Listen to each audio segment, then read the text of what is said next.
Zealand. Good evening, America. Good morning. It's good afternoon, Australia. Beg my pardon. You're listening to Toni Lontis live on Radio Toni, and we are Tracey and Toni, and we're tackling trauma. This is the last in our series of tackling trauma. And before we get on the show, just a reminder that we have a downloadable trauma workbook available on Radio Toni under resources, and it tells you all the information of how to connect with either Tracey or I. And particularly, I'd love you if you have time to have a look at that workbook. A reminder that neither Tracey nor I are psychologists. However, we have decades of experience dealing and helping and healing through and from trauma.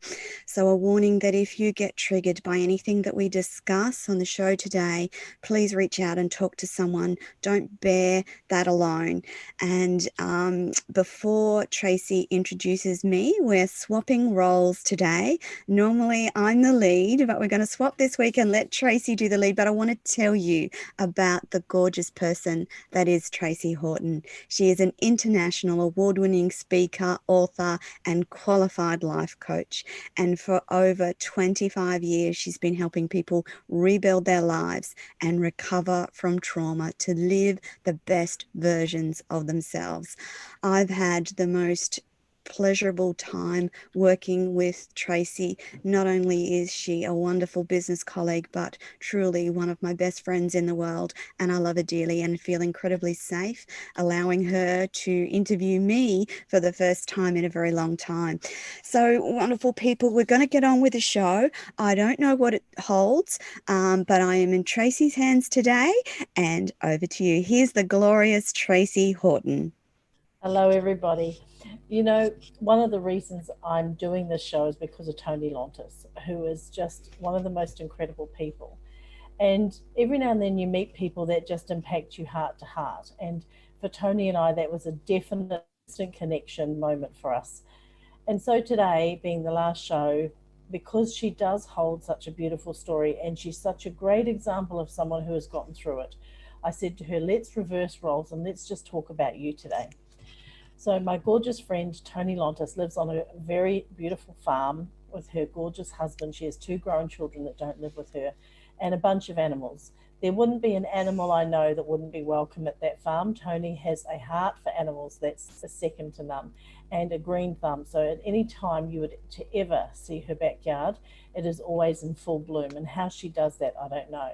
We're very, very different people. I live in the middle of suburbia, and she is forever grounded with her feet in some sort of puddle dealing with some animal. But what I love most about her is she is a victor. And Toni has a very honest story. And Toni, what I would love for you to do just for the next sort of 10 minutes or so is just tell all the people that have been listening to you, that have heard you facilitate everybody else's stories, just tell them yours as much as you want to tell, but please just tell them your beautiful story. Oh, Tracey, thank you.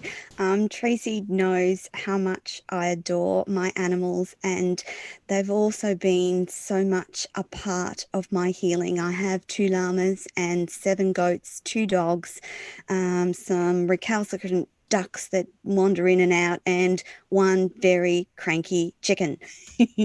And we are blessed to live in a rural hinterland that borders the coast.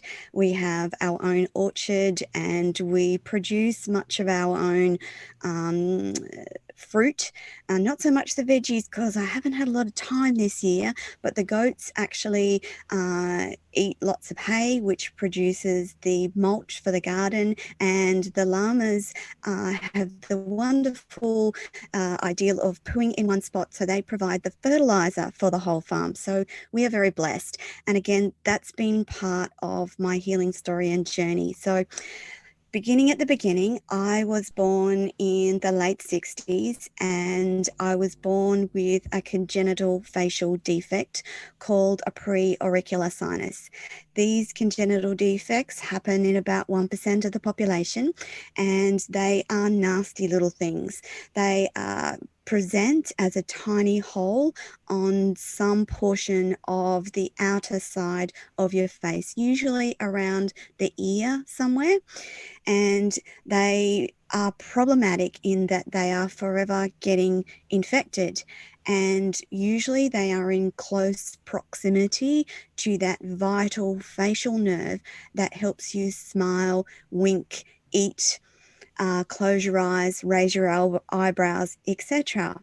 What happened with mine was it proceeded to get infected continuously before I was the age of 2. And by the time I was 2, the final infection slash surgery to try and fix it resulted in a permanent severed left-sided facial nerve, which resulted in me having a smile that looks like I've had a stroke. Now, before you start to worry, this started to heal in my 40s, and I'll tell you a bit more about that in later in the story. But for me, childhood was pretty horrible. When you can't smile, you lose the ability to interact with other human beings. And I didn't know that then. I know that now, but I didn't want to smile. And so I was often bullied, labeled as non-social, and I hated photographs. And so all through childhood and into my early teens, this resulted in a very low self-esteem. Add to that a pretty dysfunctional family life and living really remotely, rurally, and not having access to the best doctors and the best environments. I kind of was very ill prepared for adult life. I took the first job that I could to get out of home at 17. I went nursing, and man, what a shock that was. Back in those days, nurses still trained and lived on campus at the hospital, and the matron controlled our every breath. I'm talking about needing passes to go outside the hospital environment, needing passes to leave the nurses' quarters, having to be back at a certain time, etc., etc., etc. And if we made too much noise, the matron lived in the flat below us, and she would use the broom to bang on the floor and tell us to be quiet. So quite archaic by today's standards. So my entry into young adult life was not great. So sexual assault, domestic violence, I had a child outside of marriage, and that set me up for quite terrible decisions into my 30s, where I continued to pick men who were verbally or physically aggressive, and I continued to not value myself. It wasn't until my 40s when I had my first major background. In the background of all that was an undiagnosed depression and anxiety that I refused to get help for because of the stigma around mental health. My nursing training taught me that to have a label of a mental health diagnosis was not something that I wanted. So anytime someone tried to get me help, I just didn't take it. So into my 40s, by the time I reached my 40s, I was in the most destructive relationship of my life. And the man in that relationship was portrayed to me as my knight in shining armor. And I was so controlled by him and his rhetoric that I believed that I was nothing without him. So at 40 or thereabouts, I had a nervous breakdown, a major, what is technically termed as a major depressive break.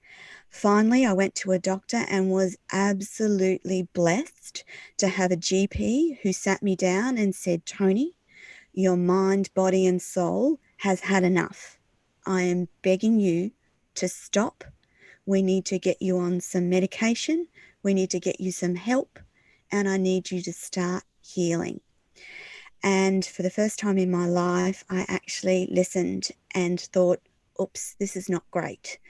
His diagnosis for me at the time, if I didn't seek help, was that I wouldn't be here in 12 months. I was in a deep, dark, black place, and I had no idea how to get out. So I started on that journey of slowly starting to delve into my thought patterns, my behaviors, and what life had been for me. And I started to understand more fully that I had suffered trauma, not just one trauma, but multiple traumas across my life. And as I started to heal from those things, my life slowly started to improve.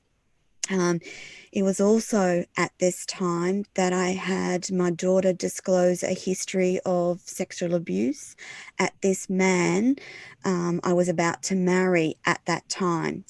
So, quite a lot of trauma and heartache to deal with all at once, which saw me healing and dealing effectively for 10 years straight until I got to my 50s, when I started to feel a little better about myself, when I started to realize that I had value and that healing and hope is available to anyone who seeks it, and that I didn't have to be a product of what happened to me. And as in Tracey's words, I started to rewrite my story. And in doing so, I actually did write my own story with the idea that I wanted other people to know that there is hope. There is always hope, that there is always someone to reach out and talk to, and that if you just take that first step, which I'm telling you is the hardest part of the process, just take that first step, just reach out and talk to someone, and the rest you're able to do slowly and step by step. As I said, that process was very long for me. The most intensive was those first 10 years, and I still, to this day, continue to heal and deal and learn. But now I talk about it because other people need to realize that you can get through the trauma in your life, that you don't need to let it define you and write your story. And that's why I do what I do with the wonderful people like Tracey in my life. We do this not for you to feel sorry for us, but to show you the way, to a better, more wonderful life, and it's yours to have. So that's That is kind of my beautiful. show in a nutshell. After I produced the book, I went on to produce the audio version. And so a chance conversation led to streaming radio. And now it's led to streaming video and audio shows. And next year, we will launch on Binge TV in the US as well. So that's me in a nutshell. Excellent. I love it. One of the things that I noticed that you said was that you were a little afraid of the label. And I wanted to pick that up with you because I Yeah. think I think that actually when people, we all know what's going on. I'm a big believer we all intrinsically know. And I'm listening to a Yeah. story thinking, here's this beautifully intelligent nurse that feared her own label. But don't you find, Toni, that most of the time when it actually comes down, like, didn't you find when you were sitting with the doctor and he actually told you, it was actually a bit of relief? Did Oh you not God, yeah. find that it just made sense? Yeah. Yes. It was clearly a defining moment in my life when he sat me down and explained to me that my brain was tired. It was worn out from not having help, not talking to someone, and not dealing. And the gravity with which he helped me understand that it's just like high blood pressure, except your brain is completely exhausted and you need to rest it. You Yeah. need to get the help that helps you get through this. See, if I had have accepted help earlier on, then I may not have gotten to that point where I was completely broken down.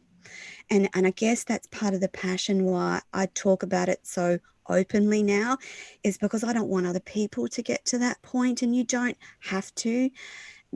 It just simply is accepting help from someone to get you the help that you need. And I'd refused that help because I'm, pretty stubborn, generally speaking, and because I was terrified to be known as someone with a mental health illness. And now I actually embrace it because I'm one of the majority. Most people will have some sort of mental health diagnosis at some point in their life. And it doesn't mean that life ends. Life doesn't end.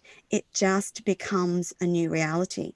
And in Yeah. learning to deal with that mental health diagnosis, it was such a relief in that office that day that he gave a name to my constant tears. He gave a name to my constant anxious thoughts. I was anxious and fearful about everything. And he gave a name to it.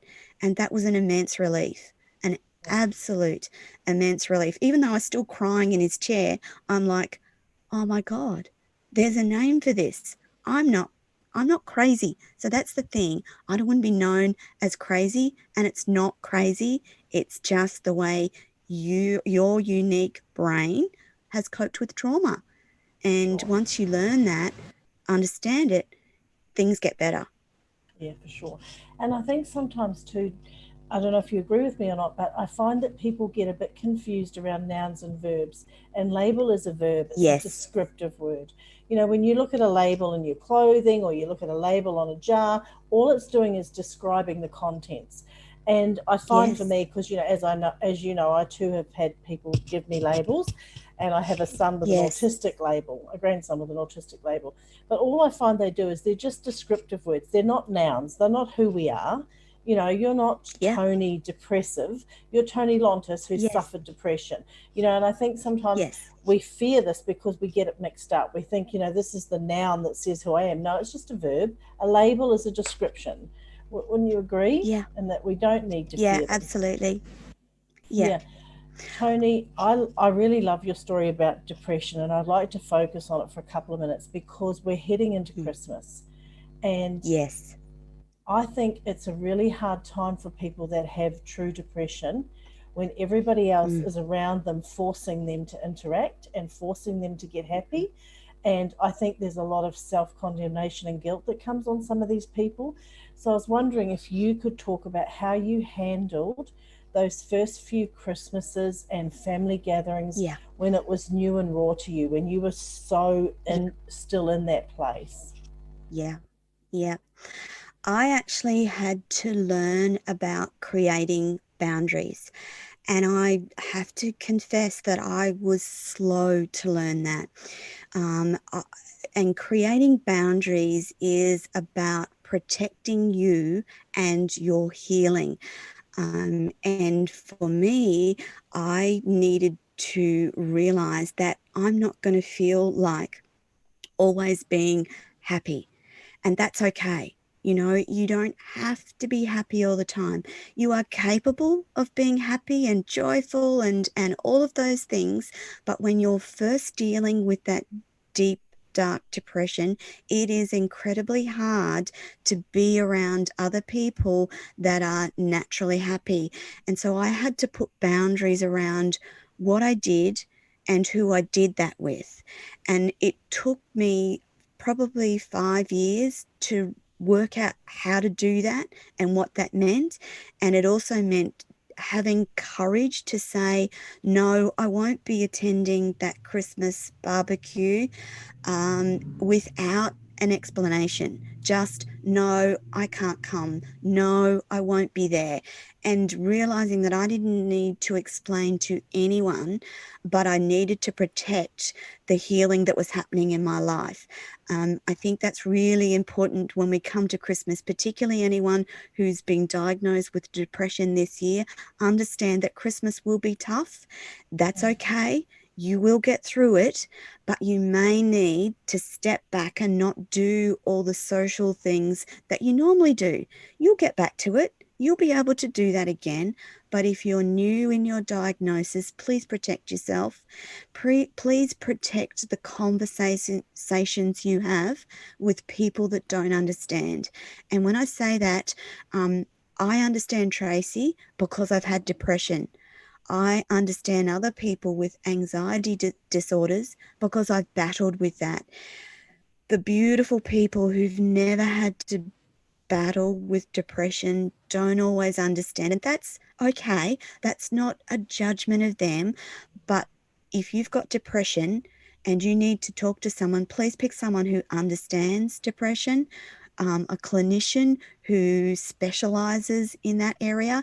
And as you start to heal, again, protect your healing, protect your mind, and be really tough with your boundaries because that's important.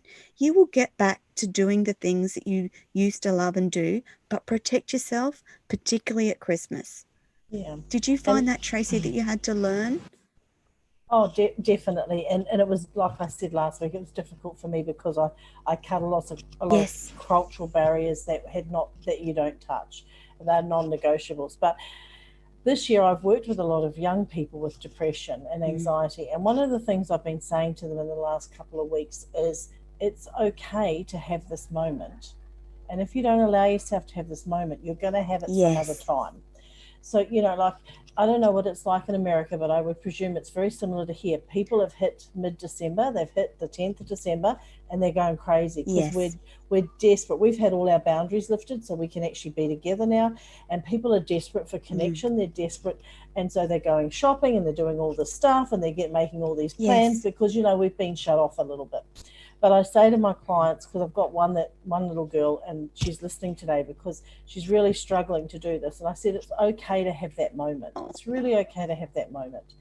And Toni, I love your honesty and I love the way that you talk about it because I feel like we've ripped the band aid off something really sacred. I feel like a lot of women suffer with anxiety and depression. A lot of men suffer with yeah. anxiety and depression because we live in an anxious world. We live in a really uncertain world, and I'm loving this conversation. So I just wanted to keep it going and ask you, when you left the doctor's surgery and your tears stopped, what were some of the other things that you did to help yourself with your natural body and mind? Do you know one of the things in that doctor's office that day? He actually provided me with the start of some tools. He said, you need to walk every day. I want you to start with a 5-minute walk. And at that time, I sort of had stopped walking as much as I used to, but I started with 5 minutes walking each day. I think I might have even just done it every second day because anytime I sort of went out of the house, I'd burst into tears again. And he also said to me, just let the tears fall until they fall no more. And the other thing he said to me was, be kind to yourself. I want you to start to recognize the thoughts that are going through your mind. And I want you to start to talk to yourself as if you're the most loving person you've ever met. And that was hard for me, Tracey. Like I Sure. used to beat myself up so much. And the way that I started to do that was, and you'll know this story because I've talked about it often and I still do this, I started to write loving things on my mirror, like, I'm okay. You are okay. I am loved. Mm-hmm. This will pass. So just those little phrases on my mirror to remind me every time I saw them. And then I started to say them in my head as I went through my day, trying to flip the negative thoughts that bombarded me.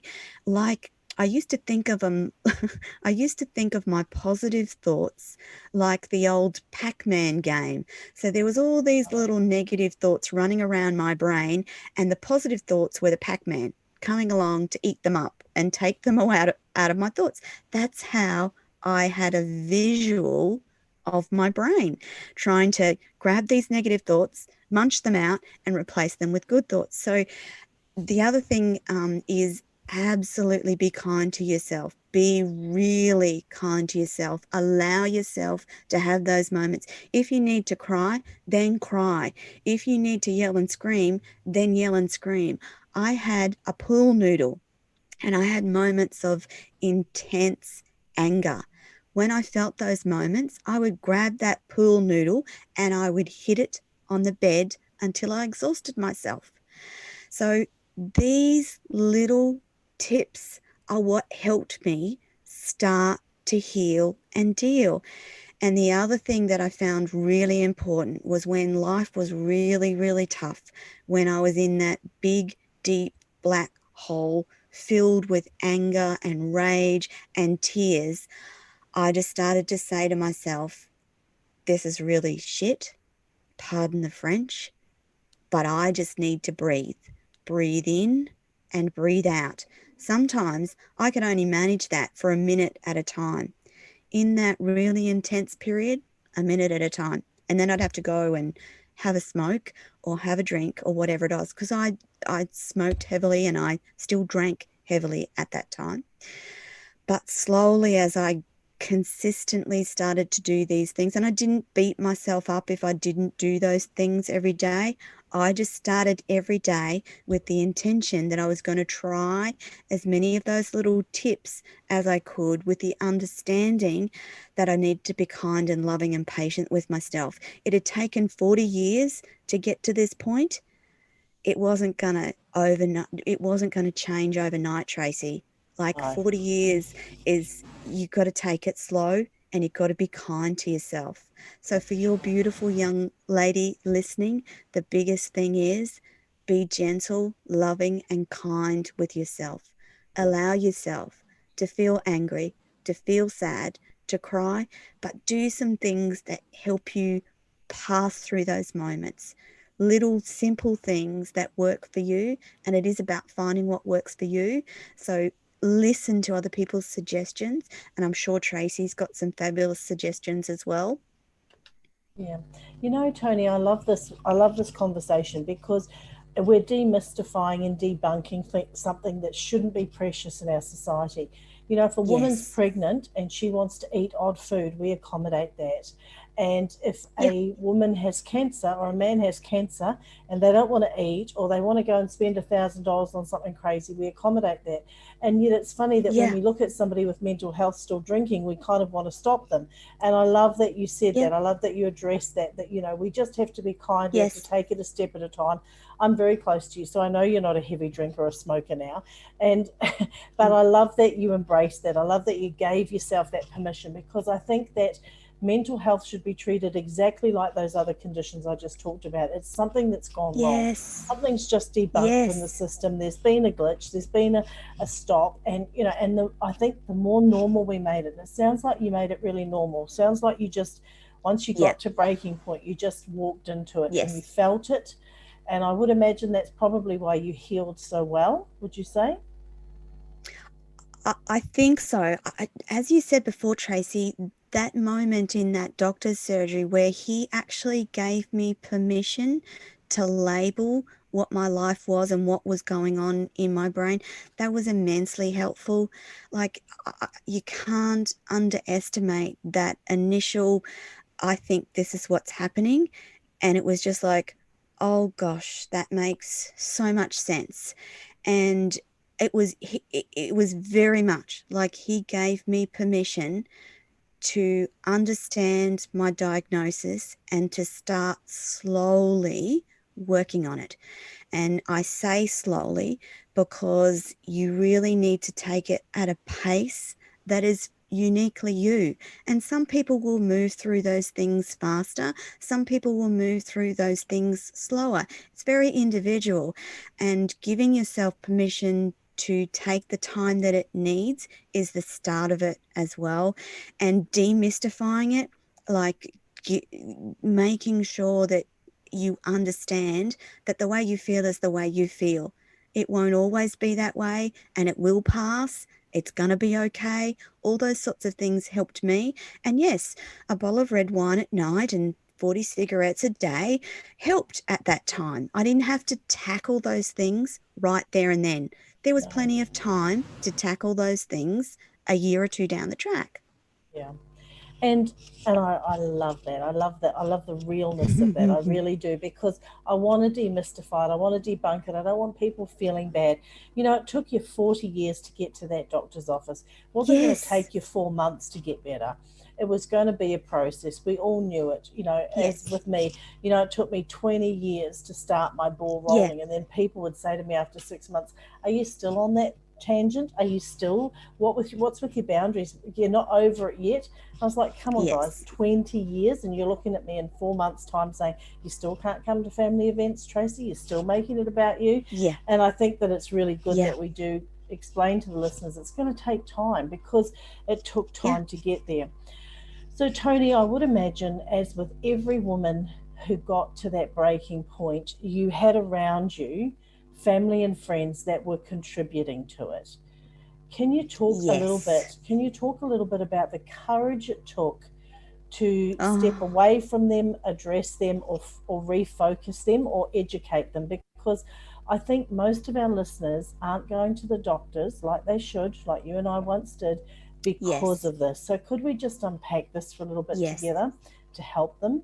Yeah. Because those, Yeah. everyone around you reacts too, correct? Yeah, absolutely. So, as you know, I have an incredibly amazing husband, and I hadn't met him yet at that time. So I was actually reliant on a number of therapists and my GP in those initial years. I didn't meet my husband until a little further down the track. And when I met him, I had a very open, honest conversation about what was going on in my life. And his blessing to me was that he become involved then. He wanted to understand what it meant for me to live in that space. And so he would often come with me to the doctor's appointments where the doctor would explain to him, and he grasps an understanding. As for the greater family, I had to be really careful about how I spoke and interacted with them. And I'll tell you quite honestly that early in the piece, I still attended some of the events where I really didn't want to go. And retrospectively, I should not have gone. So one of those was a funeral for a particularly nasty extended family member. I didn't want to go, but I'm a people pleaser, and I still hadn't learnt how to not please people and put myself first. So I went to this funeral, saw the extended family, and completely lost the plot. I started shaking and crying, and I had to physically walk out. And at that time, my father, bless him, actually grabbed my arm, walked me out, and walked alongside me and said, "It's okay, just breathe." Now, for me, that actually was a little more undoing than I planned, because I'd never had a very close relationship with my father, and him showing me that love in that instant made everything just a little bit worse. But the end of the story is that I walked back and said, "Look, I'm sorry, I can't stay, I'm leaving," and I left. And that was the first time where I realized that I had the courage to make those decisions that kept me safer and protected. And then from that time on, I just didn't go to things that I felt that would trigger me, panic me, or cause um, reactions that were better not having to face until I felt stronger. So now it's a different story. Now, I choose what I can attend and what I do and don't attend, but no longer do I feel that I have to, because at the end of the day, you need to do what's best for you. You're the only one that can look after you. No one, lots of other people can care for you. Lots of other people can help you, but only you make the final decisions about what is best for you. And it's not selfish. And we need to understand that making decisions for you and your life is not selfish. This is what we should do. And this sometimes contributes to why we have depression and anxiety in our society, because we constantly make decisions about what other people want us to do versus what you want to do. And that's a big learning in that that whole space is those boundaries around what's right for you. And now I tend to ask myself, is this right for me? Does this make sense to me? And that's where I make my decision. Whereas before I was always, oh, my parents expect me to do this, or the family expects me to do this, or I should, there's that word, I should go to this, I should go to this event. Well, no, you shouldn't. Yeah. Only if that is right for you. And Tracey, I'm assuming that you have had that experience as well. For sure. And I hate the word should, because it's Mm. quite manipulative, really. And it's, like, Yeah. healing is our responsibility. You and I both say that all the time to all the clients. Yes. Healing is your responsibility. I'm my own person and I have to own it. And when we become our own source of healing Mm. and Yeah. and sorting our lives out, then we can resource with people and beautiful men like we're both married to walk into our lives. But before Yes. that, until we become our own source, we can never attract that. And I really love that about it. I was going So to say, Tracey, that's another concept that I had to learn as well. That yeah, before that bad point in my life, I was searching for love, affection, and happiness outside of myself. I had to learn that I was the source of love, happiness, and in fact, and I had the responsibility, and it was my choice about whether I felt love. And that whole idea of looking inside yourself for what you need, I had to learn that as well. yeah, for sure. And we all live with our story. Like I say, you can heal from the trauma, but you still have the story. I didn't Mm. heal myself from being somebody who wasn't sexually abused. I was sexually abused, but I don't live Yeah. in the trauma. I don't live as part of that story. It's just part of my personal story, which you would understand because you're beautifully healed. Yes. So tell me now, what do you put in place in your life to protect yourself? What do you do now? Because I would imagine, like me, but very different ones, I would presume. You still have triggers, you still have moments, you still have, Yes. because it takes a lot to live healed. Um, and so can Yes. you just Yes, talk a it little bit does. about some of your triggers and how you manage those? Yeah. Yeah. So again, a bit of a heartfelt story in 2020. So this is a long time past that initial break back in 2007. And just to be very vulnerable with the listeners today, I actually had to put in my biggest boundary and boundaries this year. So I actually had to stop talking to my parents because those conversations were so negatively charged that it was starting to have a physical effect on my body. And it was without a doubt the hardest boundary that I've ever had to put in place. And that was closely followed by another boundary around my beautiful daughter. And I won't go further into that one, but they're tough. I go to pick up the phone and call my parents and stop myself because I know that the conversation will be no different. And all it will do is trigger me into a spiral of, I'm that bad daughter, I'm not good enough, I'm flawed, etc. And I don't want to go there because life is so much more than that. And I want to present to people as an authentic person who's worked out how to manage her life in the background of depression and anxiety. Because for the most part, that's pretty well managed. But you do have to be careful. The other things that I do, Tracey, are, as you know, I love to garden. I love to jump on the mower and mow our acreage with my headphones on, listening to a beautiful meditation or listening to an audiobook.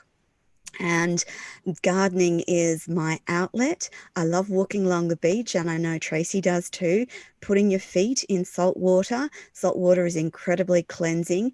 And then some other little things like taking long, deep baths, sitting in my massage chair, and sitting with my goats just in the quiet cool of an evening, just going and sitting with them. Because those goats, they just adore me. They sit beside me, they snuggle up to me, they come round close, and it's a glorious feeling. They never judge me. They never have bad words to say. They're always just pure, unadulterated love.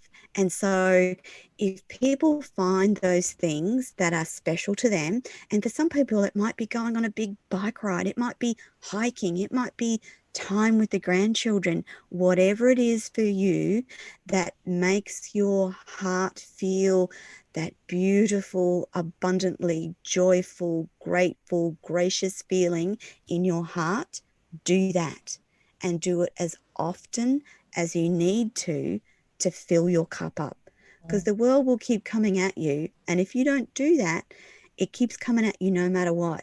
So you need to protect again that healing and that hard work that you've done, because as Tracey will tell you, healing can be pretty hard work, but it's so worth it, isn't it, Trace? Yeah. Well, it is, because, listen, trauma is uninvited, as we've said this whole series, and it comes unannounced Mm-hmm. and it leaves us with stuff we didn't want. So you have to take that trauma and deal with it. And sometimes you have to be Mm-hmm. very selfish. But like we always say, Toni, there's never no one. I always say to my client, there's never nobody. But we're so conditioned to think it has to be mum and dad, or it has to be our children or our Yes. husband. But you know what? Sometimes they don't understand. Like you said, we've Yep. both had therapists, we've both had counselors, we've both had GPs. But there's also, even if you live on your own and you don't have anyone that you think cares about you, there are care places. There's the Yes. Salvation Army. I don't know who they are in America. Sorry about that. But there's all these care places, these churches, these support places, these community programs. Somebody cares enough to listen. Somebody cares enough to give you the phone number of a GP that's enlightened enough to help you. So, in vain of that, Toni, right now, to the girl or the guy sitting at home, like you and Yeah. I, broken, and they just haven't rung the GP. They just haven't done it. They know they need to, because they wake at 3 a.m. every morning, desperately Yep. upset. They catch themselves crying at stuff. They are self-medicating. Yep. Just in your beautiful heart, tell them how to take the first step. Tell them how to So take guys, it. that first step, no, if you understand right now that taking that first step is hard, but once you take the first step, that's your first step to healing. That's your first step to a better life. That's your first step to getting through it. So, whatever it is that you have to do to get that first step, and if it's just jumping on a call to any of the online call practices in Australia, it's Lifeline. In America, I know that there is plenty of centres that you can call. Just do one thing at 3 o'clock in the morning. And I know this for a fact for many, many people, 2 and 3 o'clock in the morning is the time of the morning when you will be inclined to feel worst. I know that's true for Tracey as it is for me, and I know for a lot of her clients that's a key early hours of the morning.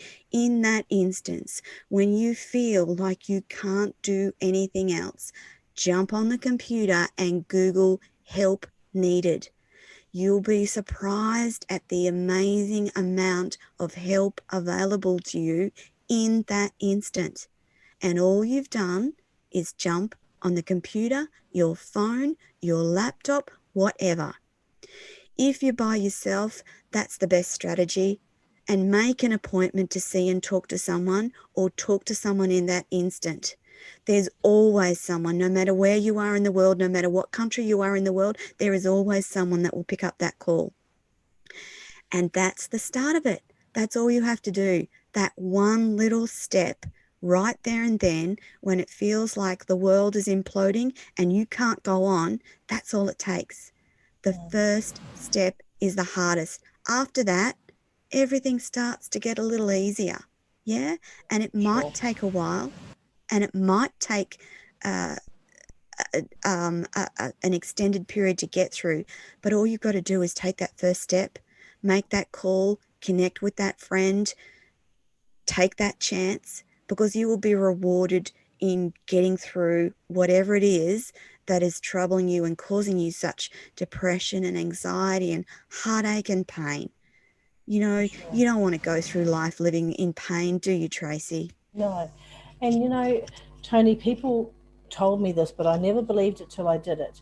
The actual the actual self-control and Yes, pressure and energy it takes to stay pretending you're not unhealthy is twice what it yes, takes to heal.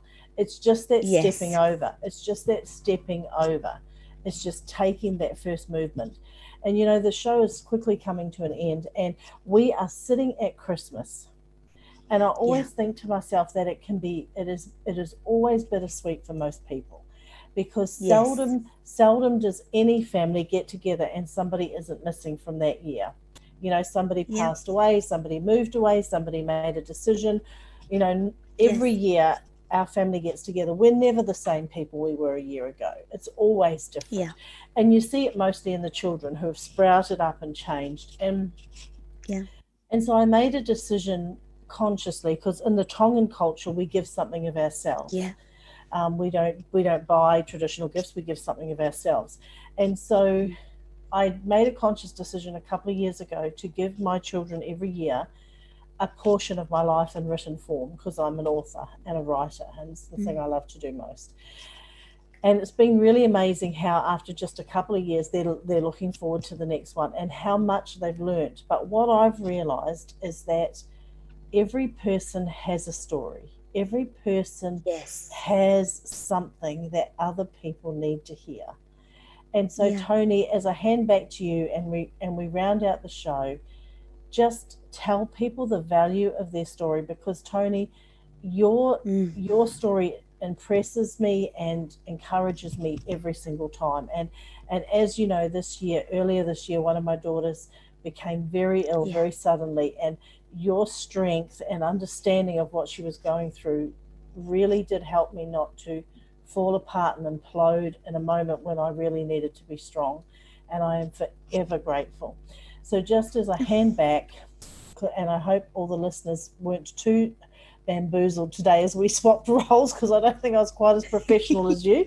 But anyway, we are what oh, we are, you and those are, that those that listen to us know us. But I just really love us to leave with the people that this Christmas the best gift they could give themselves is understanding their own story, and having and just yeah, having this just having the guts to live it.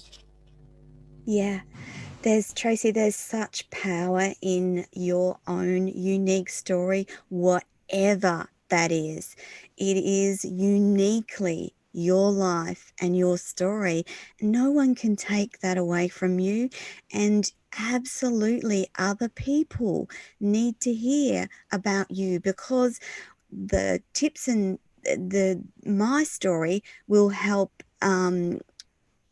lots of different people, but your story could also help people, because humans are unique individuals. No one's the same, no one heals the same, no one goes through things the same. So, by talking about your story and being open about what you've been through, what you've suffered, what you've learnt, that helps someone else. And this Christmas, I want you to remember that you are special and unique, no matter what you're going through, no matter what you've experienced, no matter what your life looks like or has looked like, it's uniquely yours. And that's really special. And it's important that you embrace who you are and your uniqueness, because I can't be Tracey. Tracey can't be me. I can't be you, and vice versa. You are a unique and special human being. So no matter what you're suffering at this point in time, you are special. You were created for a reason. And once you figure out what that reason is, no matter what it is, your life will be forever changed, and you'll start on that journey of healing and learning. And it's a wonderful thing to be human and go through life experiencing what it is to be human. Before we go, though, I just want to remind you that you have been listening to a series on tackling trauma with Tracey and Toni. I want to remind you that you can find Tracey on traceyhorton.com. That's Tracey, Tracey, Horton.com, and you can find links to her amazing book, The Unhappy Smile. And this book is so special because it gives you practical tips, tricks, not tricks, it gives you practical tips and information to help you in all sorts of fashion. It gives you exercises to do, and it's written in a way that is beautifully easy to understand. It's free flowing, and it's written with love from Tracey. So traceyhorton.com, you can grab a book. If you've missed that link, jump onto radiotoni.com, jump under co-hosts, find Tracey, and you will find links directly to her website, her book, her email, and you'll also find our downloadable trauma workbook. And if you want to give yourself a gift at Christmas, and that you want to start to think about what's upsetting and painful in your life, grab the workbook, sit down, work through it, grab Tracey's book, and start 2021 with a new look at how life could be for you. It's been a real privilege to do this series of shows with Tracey. She has some amazing things happening in 2021, and she has newly launched a new business with her husband called The Woman Whisperer and The Male Whisperer. And Tracey, we've got 2 minutes. Do you just want to quickly tell our audience about your new recently launched businesses? Okay, so coming in January, people will be able to become part of the Whisper Legacy. And the reason Paul and I got together and did this is because we're getting older, Toni, and we've realized that we have a bunch of to hand over. Because here's the thing, we are made up of spirit, soul, and body. And we live in a culture that teaches us a lot about the body, teaches us very little about the soul, which is why we're doing this show, but it teaches us nothing about the spirit, which is your intuition, your deep rhythmic energy, your ability to communicate and feel the universe and know your place and know who you are. So this course is all about how to understand that and then live out of the others in a more fulfilled way. And I'm really excited because I feel like people are getting really savvy, Toni, and so I've made a really strong decision in this course. I'm going to give a lot of legacy away. I'm going to answer all the questions people have been asking. Once they've done this, they won't have to ask other questions. And we're doing the female and the male whisperer straight up front. We were going to launch it this month, but I have decided, out of respect to my family, who are a big part of my business, and my 2 daughters who are very hands-on. One's my VA, one's my PA. They are actually both unwell physically, and so I've made a decision to honor that, and so we're going to launch it in January, probably second week of January, and because of that, we'll just do some fun with it and just do it then. So that's very exciting, and I've loved being a part of this. And Toni, we're going to come back, aren't we? Of course, for us on this side of the hemisphere, this is our big holiday, America. This is our June, July. So we are going to take a few weeks off, but we are going to come back. We're going to come back together. I love working with you, Toni. Yes. I love working with you too. So this is the last show in 2020 series of Tackling Trauma with Tracey and Toni. We will be back next year in some form. We haven't decided quite what that will look like, but we look forward to chatting to you. Just a reminder that if you miss the live shows, jump on to bbsradio.com/Radio Toni, and you will find all the replays of the show. Alternatively, jump onto radiotoni.com where you'll find where you can reconnect with the shows. We love to hear from you. So if you're in need of information or you have questions over the holiday break, Tracey and I will be around and we will endeavour to answer any questions that you have. But we look forward to having you back again next year, and we thank you so much for taking the time to listen to Tackling Trauma with Tracey and Toni. And that's our lot for this week. Thank you so much, Tracey. Wishing you an amazing Christmas. I know we'll talk later on. And thank you, listeners, for joining us this year with Tackling Trauma with Toni and Tracey. And what a tongue twister. Thanks for that, everyone. Bye, Merry Tracey, Christmas, and bye for everybody. now.